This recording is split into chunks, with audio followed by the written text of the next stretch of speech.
In the tall, shining towers of the Vexari Dominion, made from clear crystal, Queen Thalira sat still on her black stone throne. She looked calm on the outside, but inside she felt heavy sadness. For more than 100 years, her body could not make children. Long ago, the Vexari changed their own genes to become perfect in their eyes. They removed the part that let queens have babies, so only smart thinking and control would stay. Now no new queens could be born. The big nests full of young ones started to grow weak and quiet, because they needed special smells from a living queen to stay strong and work together. The whole empire became smaller every year, like a fire slowly dying out. The high matrons, who were the oldest and strongest advisors, talked for many months. They hated the idea, but at last they made a hard choice. They signed a treaty with the humans from Earth, a young race that the Vexari thought was loud, messy, and not very smart. The humans gave strong new power machines that burned without smoke, and strong ships to fight the swarm, a cloud of hungry insects that ate whole worlds. In return, the humans asked for something strange. They wanted one human man to live inside the Queen's own tower as a special guest, what they called a diplomatic consort. The Vexari leaders laughed quietly when they heard this. They said human seed could never mix with Vexari royal blood. Human bodies were soft and warm, full of messy changing genes, while Vexari bodies were hard crystal and fixed perfect code. It felt like a small joke, a tiny price to pay for survival. So the humans sent Elias Kane. He was tall, almost 2 meters, with strong arms and a face that showed many battles. His hair was short and gray at the sides. He used to be a soldier, but now studied aliens and their bodies. He walked into the shining spire with only one small bag. Guards with sharp crystal spears watched him like he might bite. Attendants with glowing skin led him to a small plain room far from the Queen's halls. They gave him food that tasted like nothing and told him to stay quiet. Queen Thalira met him only once at first. She stood very tall, her body covered in smooth, shining plates that used to glow bright blue but now looked dull and tired. Her many eyes looked down at him without warmth. "You are here because your people asked," she said in a voice like wind over glass. "Do not expect friendship. Do not expect anything." Elias bowed a little, not too low. "I understand, Your Majesty. I am here to learn and to help if I can." She turned away, and the meeting ended. Days became weeks. Elias walked the long halls alone most of the time. He saw things the Vexari did not notice anymore, because they saw them every day. In the lower chambers, thousands of small clear pods held baby Vexari that should grow fast. Many pods stayed dark now, the tiny shapes inside not moving. The soft light that used to fill the air grew weaker every month. Attendants moved slower, their inner glow fading like candles in wind. Elias asked quiet questions when he could. One young attendant named Lyra answered him sometimes, because she felt curious about the strange human. She told him queens used to lay hundreds of eggs every cycle, but now the royal body refused to start. No eggs came at all. The pheromones, the special smells that kept the whole hive working as one mind, became too weak. Workers fought each other. Soldiers forgot orders. The swarm smelled the weakness and pushed closer to Vexari borders every season. Elias listened and wrote notes in his small tablet. He did not laugh at their pain. He remembered his own world long ago, when sickness almost ended everything for humans. People fought back with messy trials, mistakes, and pure will to live. He started small helps without asking permission. He fixed a broken air filter in a larval room with parts from his own tools, so the babies could breathe better. He shared simple human medicine that stopped tiny infections in the pods. Lyra watched him and told others, some attendants began to whisper that the human was not useless. Queen Thalira heard the whispers, but said nothing. She watched Elias from far away, through hidden crystal eyes in the walls. She saw how he never complained about the cold halls, or the tasteless food. She saw how he stopped to speak gently to dying workers when no one else did. One evening she felt strange pain in her middle. Not injury, but something empty and old. She called for Elias. He came fast. She did not sit on the throne this time. She stood near a wide window that looked out at stars. "Tell me about humans," she said. "Tell me why your kind does not die quietly when the odds are bad." Elias thought for a moment. "We get scared, we get angry, we get sad, but we keep going anyway. We break rules if the rules say we must stop. We change ourselves if we have to." Thalira made a small sound that might have been doubt or interest. "Change is ugly to us. We chose order over chaos." "Order is good until it kills you," Elias answered softly. She looked at him longer than before. Her eyes caught the small lines on his face, marks from years of hard choices. For the first time she felt something like respect, small and sharp, like a new crack in crystal. Outside the tower, the swarm ships waited in the dark, patient and hungry. Inside, something tiny and unknown began to move between two very different beings who should never have met.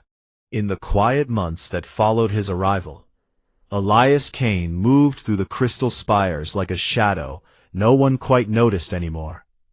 He learned the paths of the lower levels by heart, stepping carefully around the dim larval chambers where rows of clear pods sat silent and still. Many of the tiny shapes inside had stopped growing, their faint heartbeats fading day by day. Elias could not fix everything, but he tried small things anyway. He used his handheld scanner to check air quality and found tiny poisons building up from old filters. So he took apart one machine with borrowed tools and cleaned it until fresh, cool air flowed again. The young attendant Lyra watched him work one night and asked why he bothered when the pods belonged to lesser castes, not the queen. Elias wiped his hands and said simply, "Because they are alive and they matter." Lyra's glow brightened a little at that answer, and soon other attendants started leaving small gifts near his door, sweet crystal flakes to eat, or soft glowing threads to keep warm in the cold halls. Queen Thalira noticed these changes from her high seat. Reports came to her every day. The human had repaired 3 failing nutrient lines, talked a dying worker through its last hours, so it passed without fear. Even sang low human songs to calm a group of frightened larvae that had started to thrash and panic. She told herself these were minor acts, nothing important, yet she found herself calling for updates more often. One evening she walked the empty upper corridors alone, her long legs making soft clicks on the polished floor. Her plates felt heavier than usual, the old emptiness inside her chest sharper. She stopped at a wide window and stared at the black space outside, where swarm scoutships sometimes appeared like distant sparks. Without thinking, she sent a silent command through the hive mind. Elias appeared soon after, still in his plain gray clothes, no armor or jewels like the guards wore. He bowed his head slightly. "You called for me, Your Majesty?" Thalira did not turn right away. "Walk with me," she said. They moved side by side through the glowing halls. At first, neither spoke. The only sound was the soft hum of the tower and the click of her feet next to his steady boots. Then she asked, "Why do humans keep fighting when everything says they should lose?" Elias thought for a moment. "Because giving up feels worse than dying trying. We tell stories about people who stood against impossible things and won, even if they died in the end. Those stories keep the next ones going." Thalira made a low sound, almost a laugh but not quite. "We do not tell such stories. We calculate. We remove weakness before it grows. And now weakness grows anyway, Elias said gently. She stopped walking. Her many eyes turned to him fully, for the first time, without cold distance. Yes, now it grows. They reached a small private garden deep inside the spire, a place few ever saw. Strange glowing plants floated in crystal tanks, their roots drinking light instead of water. Thalira sat on a low bench carved from black stone. Elias stayed standing until she waved a thin hand for him to sit too. They talked longer than either expected. She asked about Earth, its messy oceans, its loud cities, its animals that refused to stay in one shape. He asked about her long life, the weight of ruling without end, the silence where children should have been. Hours passed. The nectar served at a quiet diplomatic meal earlier still lingered in their blood, warm and loosening. It was not planned. It was not seduction. It was two tired beings reaching across a wide gap, because the gap suddenly felt too painful to keep. Thalira leaned closer first, curious more than anything, testing if human skin felt as soft as it looked. Elias met her gaze and did not pull away. What happened next was careful and strange. Her hard plates pressed against his warm flesh. His hands found places on her that no Vexari ever touched with anything but duty. It lasted only a short time. There was no fire like in human tales, only a quiet joining born from shared loneliness and a question neither could answer with words. What happens when two impossible things meet? When it ended, they lay still for a while, breathing different rhythms. Thalira stared at the ceiling, her glow steady but faint. "This changes nothing," she said, more to herself than to him. Elias nodded slowly. Maybe, maybe not. They parted without promises or shame. She returned to her throne the next day, as if nothing had happened. He went back to his small repairs and quiet helps. Neither spoke of that night again. The spire carried on its slow decline.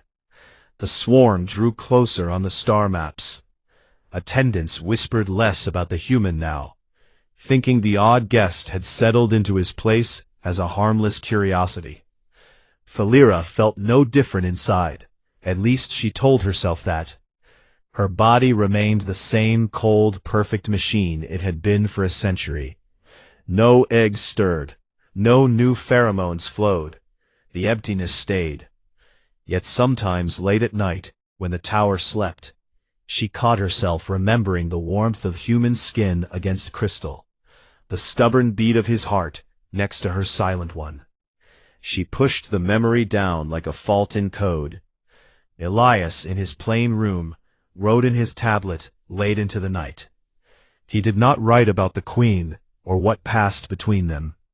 He wrote about hope, small, messy, human hope, and how it sometimes grew in places everyone said were dead forever.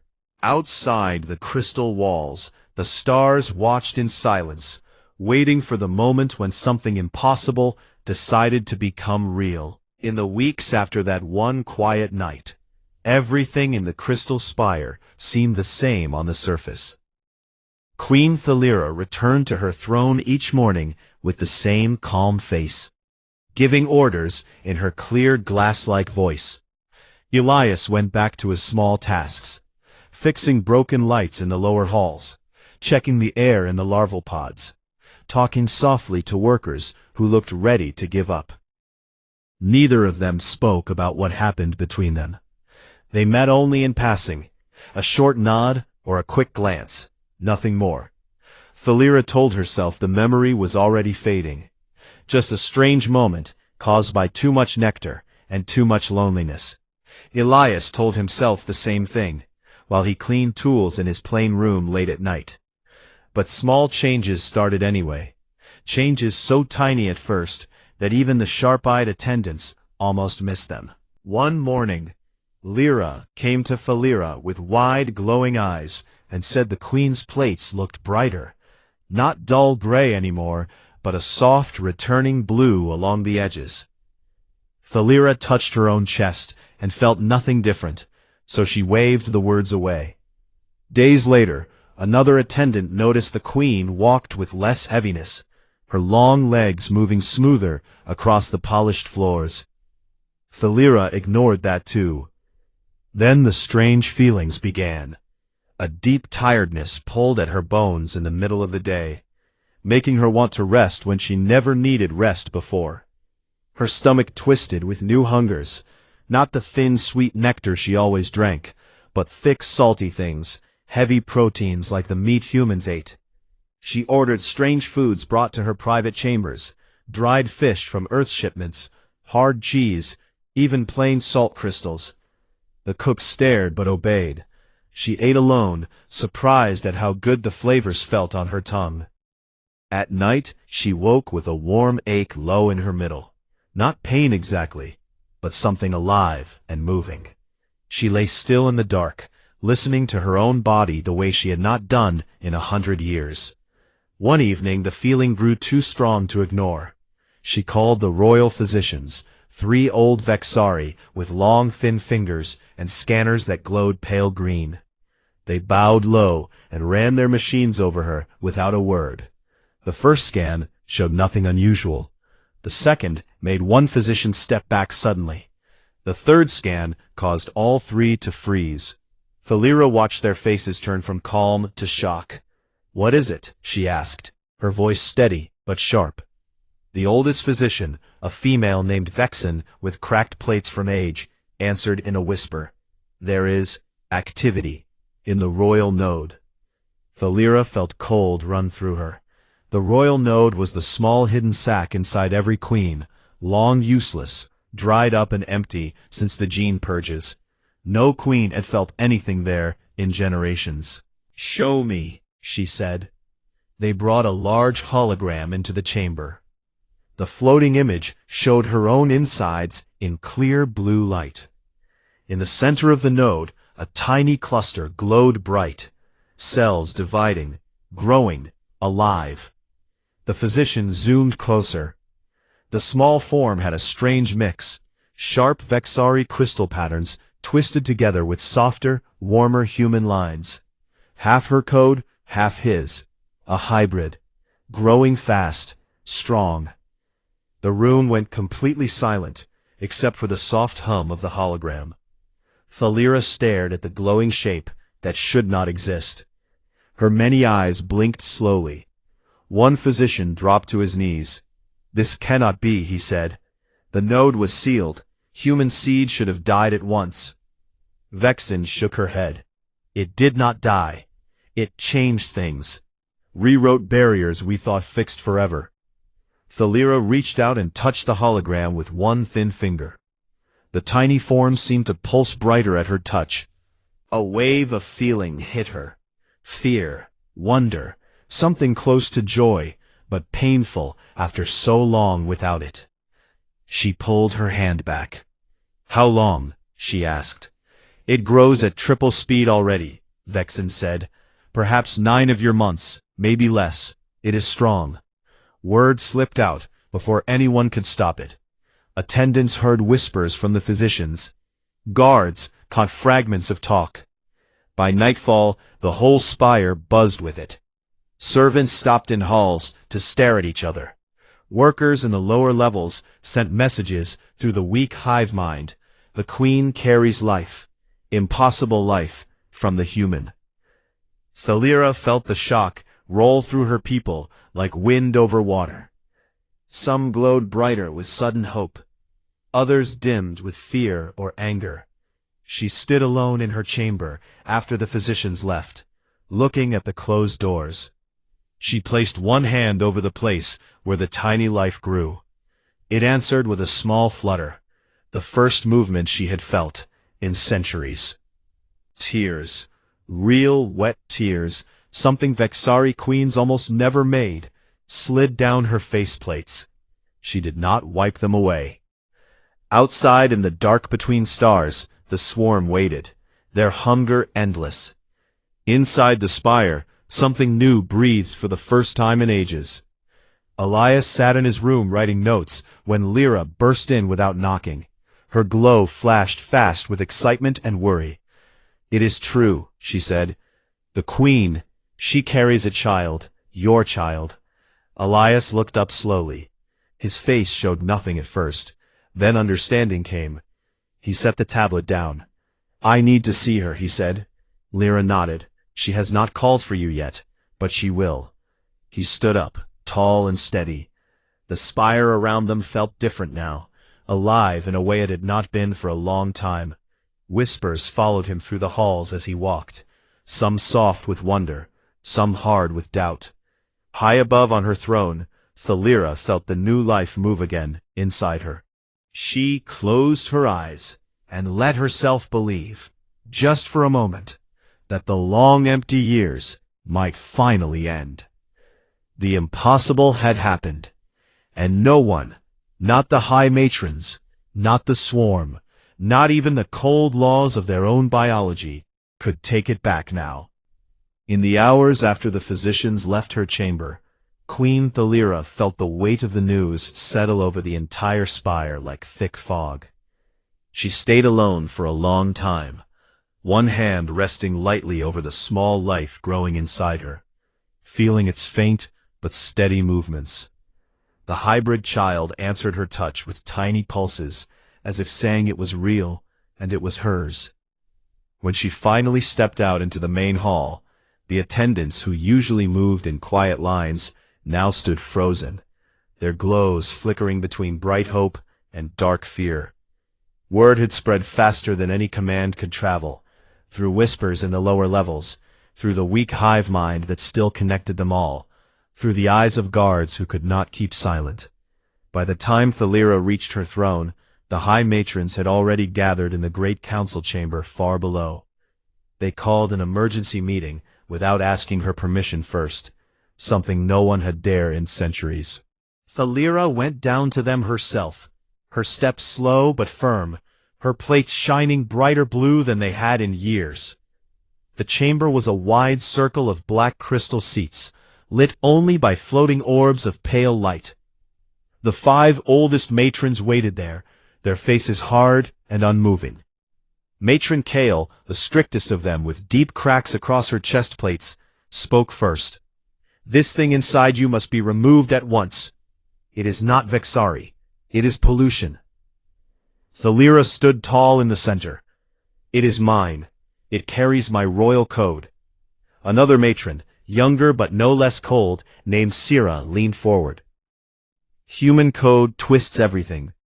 Your node was sealed by our ancestors to prevent weakness. Now weakness grows inside the Queen herself. Purge it, or the purity we fought for dies." Thalira felt anger rise, sharp and new. "Purity left us empty. No new queens, no future. You call that strength?" The room filled with low hisses of disagreement. Some matrons argued the child was a weapon planted by humans to take control. Others said it proved the old gene purges had been wrong all along. Traditionalists shouted for the royal node to be cut out with crystal blades, even if it killed Thalira too. A few quieter voices whispered that this hybrid might restart the larval chambers, bring back the pheromones, save the hives from fading away. The argument grew loud, until Thalira raised one hand. The chamber fell silent at once. "The child lives," she said in a voice that carried through every crystal wall. "It is part of me and part of him. If you name it abomination, then name me abomination as well. I will not end it." The matrons stared. Kale stood up slowly. "Then you force us to choose, loyalty to you or to the old laws." Thalira met her eyes without blinking. "Choose." No one answered right away. Outside the chamber, chaos started to spread. In the lower hives, workers who had heard the news began to gather in groups. Some cheered with bright flashes of light, believing a new queen meant new life for all. Others grew angry, saying the human had tricked them, poisoned their queen with dirty genes. Fights broke out in narrow corridors. Crystal claws against crystal claws, glows turning red with rage. Guards struggled to keep order. In the soldier barracks, some swore to protect the queen and her child no matter what. Others whispered about removing the human before he caused more harm. Elias felt the change in the air before anyone told him. The attendants who used to bring him food now avoided his door. Guards followed him closer, spears held tighter. Lyra found him in a quiet hall near the larval pods. Her glow was dim with worry. "They argue below," she said. "Some want you gone. Some want worse." Elias nodded calmly. "I figured it might come to this." He did not run or hide. Instead, he walked straight to the throne room. The guards let him pass, though their eyes followed every step. Thalira sat on her black throne when he arrived. She looked tired, but steady. Elias stopped a respectful distance away. "They told me," he said simply. She nodded. "The court is divided. Some call our child a monster. Others see hope." Elias looked around at the empty hall, then back at her. "Your people spent centuries making themselves perfect and sterile. Mine learned to survive by being messy, by changing, by refusing to quit. Maybe that mess is what your empire needs now." Thalira studied him for a long moment. "You do not fear what they might do to you."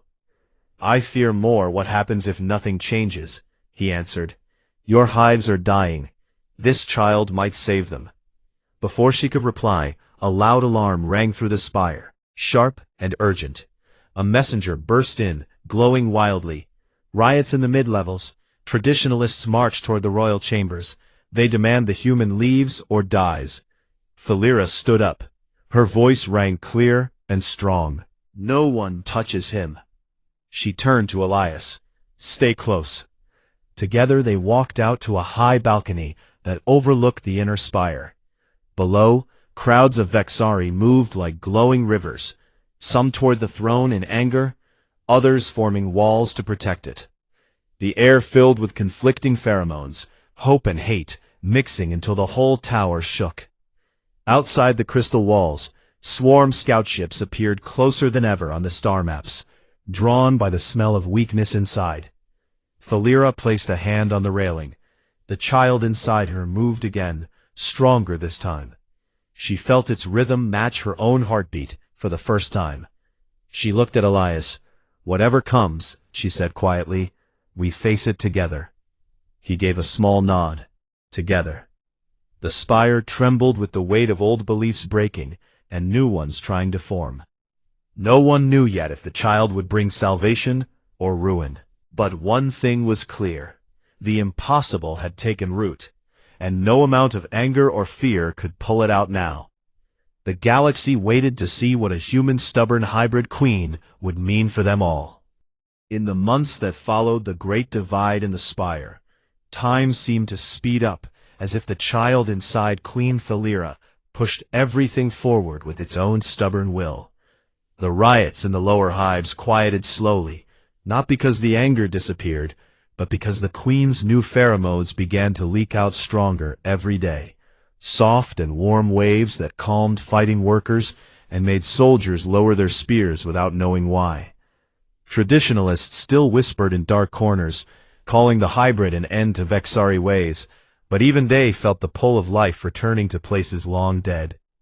Larval pods that had stayed dark for years suddenly flickered with faint light again.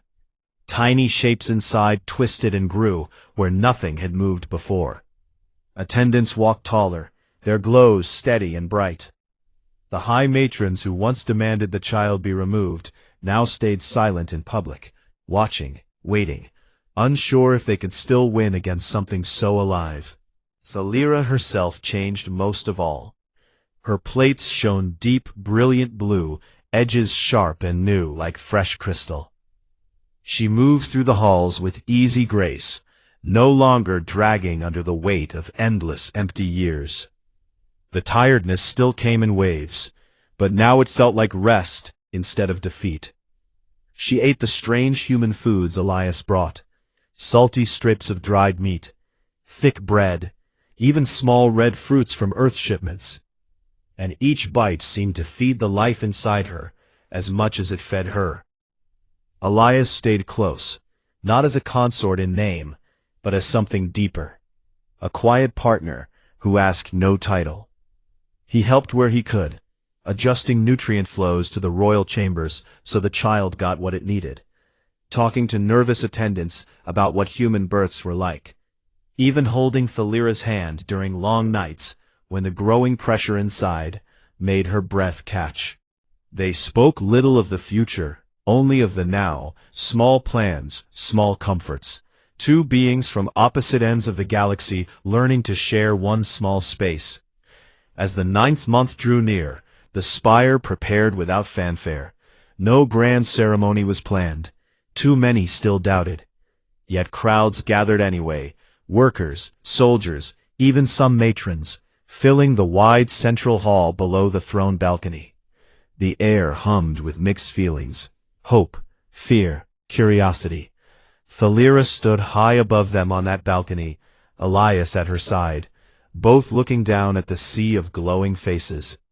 She felt the first real pains come sharp and sudden, not like Vexari egg-laying tales of calm release, but hard and human-like, pulling and pushing with raw force. She gripped the railing, plates clicking together. Elias spoke low and steady beside her. "Breathe slow. You're strong. It's almost here." The pains grew closer together. Thalira did not cry out. Queens did not show such weakness. But her many eyes closed tight, and her free hand pressed hard against her middle. The child moved fiercely now, ready. Then, in a rush that surprised every physician watching, the birth came fast, not through eggs or careful release, but live and direct, the way humans came into the world. A small wet form slipped free into the waiting arms of Vexen, the oldest physician, who had knelt ready despite her earlier doubts. The newborn did not cry at first. She opened dark eyes, Elias's eyes, and looked straight up at her mother. Then a strong, clear cry rang out, loud with human lungs, echoing off every crystal wall. The sound carried power no Vexari birth ever had. At once, the pheromones poured from the tiny body, thick and rich and perfect, flooding the spire like fresh air after a long storm. Below, every glow brightened at the same moment. Workers who had fought each other hours before now reached out to touch hands. Larval pods, across the lower levels, lit up in waves, hundreds waking at once. The hive mind, weak and broken for so long, snapped back together, stronger than memory served. Thalira reached down and took her daughter from Vexen's careful hold. The child was small, but perfect. Iridescent plates like her mother's, yet softer at the edges. Warm human skin showing in faint patches. Dark hair already curling on her tiny head. She wrapped thin arms around Thalira's finger and held tight.